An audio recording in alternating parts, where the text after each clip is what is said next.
አለይኩም ወራህመቱላሂ ወበረካቱ። የነብዩላህ ሷሊህ ታሪክ ክፍል 2።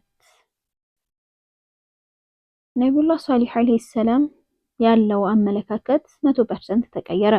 ሁሉም ከማንም በላይ ሷሊህን ያከብር ጀመር። ብዙ ሺህ ሰውም የሷሊህ ተከታይ ሆነ። ይህ ያሳሰባቸው የከተማይቱ ሹማምንት አንድ ቀን ተሰባስበው ምን ማድረግ እንዳለባቸው ሲወያዩ በመጨረሻም ግመሊቱን ለመግደል ተስማሙ። ይህ የተወሰነውም በአንድ መጠጥ ቤት ውስጥ ሆነው ነበረ። አጋጣሚ እዛው መጠጥ ቤት ሳሉ የመጠጥ ጥማቸው ሳይቋረጥም ከመጠጡ ቤት ጓዳ መጠጥ አልቋል የሚል መርዶ ደረሳቸው። ሹማምንቱም ለምንድነው በርከት አድርጋችሁ ማትሰሩት ብለው ሲጮሁባቸው የመጠጡ ቤት ባለቤት ዛሬ ውሃ የግመሊቱ ተራ ስለሆነ ውሃ የለምና ብዙ መስራት አልቻልንም ብላ መለሰችላቸው። ከመካከላቸው አንድ ቃዳር ኢብኑ ሷሊህ ኢብኑ ጁንዳ የተባለ አመፀኛ ከመሰል ጓደኛው ጋር ተነሳና ግመሏን ሊገድል ጉዞ ጀመረ። በጉዞ ላይ ሳሉም ሌላ 7 ሰዎችን መንገድ ላይ በመቀላቀል 9 ሆነው ግመሏ ውሃ የምትጠጣበት ስፍራ ደረሱ። ውሃው ዘንድም ደረሱና በያዙት ሰይፍ ገደሏት። ካጠገቧ ግልገሏ ነበርና ግልገሏንም አሳደው በትልቅ ተራራ ይዘው ገደሉት። ከሙጅሪምነታቸው የተነሳ የግመሊቱን ስጋ ቀኑን ተከፋፈሉት። ሷሊህም አለይሂ ሰላም ይህን በተመለከተ ጊዜ አሁን የጌታችሁን ቅጣት ተጠባበቁ፣ የጌታችሁ ቅጣት ከመውረዱን በፊት ስጋውን ቶሎ ቶሎ በልታችሁ ጨርሱ አላቸው።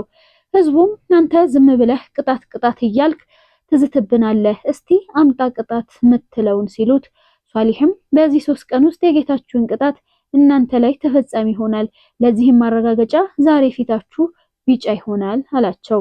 ነገ ደግሞ ቀይ ይሆናል፣ ከነገ ወዲያ ደግሞ ጥቁር ይሆንና ትጠፋላችሁ፣ ይህም ሐሰት የሌለው ዛቻ ነው አላቸው።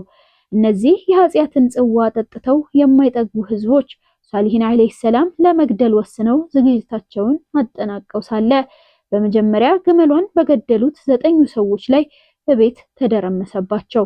አሁን የአመፀኞቹ ህዝቦች ፊታቸው መቀየር ጀምሯል። ሁሉም የፊቱ ቢጫ መሆን አስፈርቶት እርስ በርስ ይተያያል። ሁለተኛው ቀን ደርሶ በነጋታው ሰው ሲነቃ ሁሉም ፊቱ ደም መስሏል። በድንጋጤ የሞቱትም ብዙ ነበሩ። ያን ቀን በትካዜና በፍራቻ ካሳለፉ በኋላ የማይደርስ የለምና 3ኛዋ ቀን መጣች። ፊቶቻቸው ጥቁረት ወረረው፣ ተስፋም ቆረጡ። ሁሉም በመሰባሰብ ከፊናቸውን ለብሰው ሽቶ ተቀብተው ሞታቸውን መጠባበቅ ጀመሩ።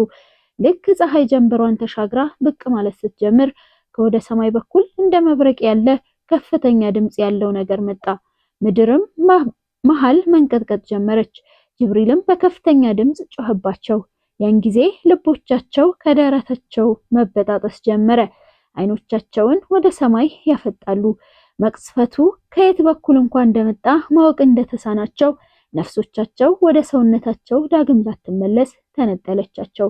የከተማይቱ ህዝብ ሁሉም በያሉበት በድን ሆነው ሲሞቱ አንድ ሴት ብቻ ቀረች። ስሟም ከልባ ቢንት ሰለቅ ይባላል። ለሷሊህ አለይሂ ሰላም ከፍተኛ ጥላቻ ሲኖራት የክህደትን ዘውድ ከራሷ ኖራለች። ይህን ስትመለከት እግሬ አውጭኝ ብላ ከሀገር ሸሸች። ብዙ ከተጓዘችም በኋላ አንድ የአረብ ነገድ የሚኖሩበትን መንደር ደረሰችና የሆነውን ሁሉ ነገረቻቸው። በመጨረሻም ውሃ እንዲያጠጧት ጠይቃ ልክ ውሃውን ስትቀምሰው ነፍሷ የሙታንን መንደር ተቀላቀለች። ሷሊህ አለይሂ ሰላምም ወደ ሌላ ቦታ ተሰደደ። ሷሊህና እሱ ጋር ያመኑት ሰዎች ወደ ተከበረችው ፍልስጤን ሀገር ተሰደዱ። ከዚያንም በረምላ ከተማ መኖር ጀመሩ። ቆይቶም ሷሊህ አለይሂ ሰላም በ58 ዓመታቸው በዛው በረምላ ከተማ የዚህችን ዓለም ጣጣ አጠናቀው ነፍሳቸውን ለጌታቸው አስረከቡ። በነገራችን ላይ ረሱላችን ሰለላሁ ዐለይሂ ወሰለም አንድ ቀን ለተቡክ ዘመቻ ባልደረቦቻቸውን ይዘው በመሄድ ሳሉ የሷሊህ ህዝቦች የጠፉበትን ከተማ ደረሱ። ማንም አይኖርበትም። የተወሰኑ ሱሐቦች በሷሊህ ከተማ ውስጥ የሚገኙ ምንጮች ውስጥ ሊቀዱ ሲሄዱ የተወሰኑት ደግሞ መገልገያ እቃዎችን አመጡ። የአላህ መልእክተኛ ሰለላሁ ዐለይሂ ወሰለም መገልገያ መሳሪያዎቹ እንዲሰበሩና የተቀደመ ውሃ እንዲደፋ አዘዙ። ከዚያ ውሃ የተሰራው ምግብ ሁሉ እንዲደፋ አዘዙ። ከዚያም ነቢያችን ሰለላሁ ዐለይሂ ወሰለም ይችን ከተማ ስትገቡ እያለቀሳችሁ ማልቀስ እንኳን ባትችሉ ለማልቀስ የዳዳችሁ ናችሁ እንጂ ዝም ብላችሁ እንዳትገቡ፣ እኔ በእነሱ የወረደው በላ እናንተን እንዳያገኝብኝ አልፈልግም አሏቸው። ፊዳከ አቢ ወኡሚ ያ ረሱላህ።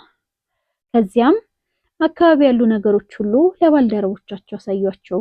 ግመሏም የወጣችበትንና የተገደለችበትንም ቦታ ወስደው አሳዩአቸው።